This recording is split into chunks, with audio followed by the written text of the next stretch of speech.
My parents want me to die so my brother can go to college. When I was 8, my brother Jackson won a spelling bee, and my parents threw him a party with 50 guests and a 3-tier cake. When I won the science fair the next month, they forgot to pick me up from school, and I had to walk home carrying my trophy in the rain. That pretty much summed up my childhood. Jackson was the miracle child they'd tried for 10 years to have. I was the accident that happened after they already had him. He got a nursery with hand-painted murals and a crib that cost more than a car. I got a dresser drawer and hand-me-down blankets. Mom kept every report card, every crayon drawing, every baby tooth of his in labeled boxes. My stuff went straight in the trash. By the time I was 10, I'd learned to stop expecting anything. I started taking care of myself completely. Packed my own lunches, did my own laundry, walked to school alone. Jackson got driven in Mom's car even though we went to the same place. I'd watch them pull away while I started my 40-minute walk, backpack heavy with books I'd bought myself from babysitting money. Teachers thought I was so independent. Really, I just had no choice. The worst part was how they'd gaslight me about it. "We love you both equally," Mom would say while sitting at another one of Jackson's hockey games. I hadn't seen her at any of my track meets all season. "You're imagining things," Dad would insist while showing coworkers Jackson's photos, but none of mine. They had a whole shrine to Jackson in the living room. Trophies, certificates, photos from every age. I got one school picture on the fridge that hadn't been updated since 2nd grade. When I was 16, I got into the advanced science program at school. Full scholarship to summer camp at MIT, the kind of opportunity kids dream about.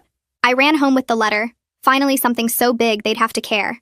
Mom glanced at it and said, "That's nice, but Jackson has a baseball game that week so we can't drive you." The camp was 3 hours away. She wouldn't miss one of his games to give me the chance of a lifetime. So I got a job and saved every penny for college.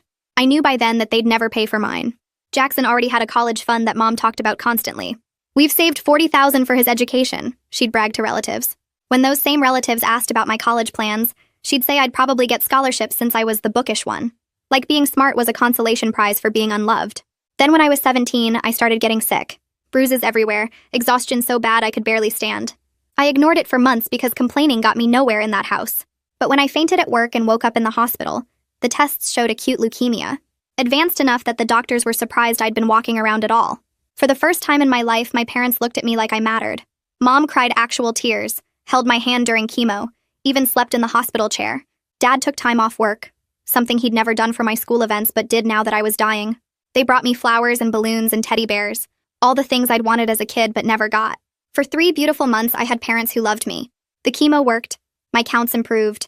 Doctors said I had a fighting chance if we kept going. I started to believe maybe this illness had changed things. Maybe almost losing me had shown them I was worth loving. Mom even said she was proud of how strong I was. I cried hearing words I'd waited 17 years for. Then Jackson got into Columbia. Not with scholarships or financial aid. His grades weren't that good. But it was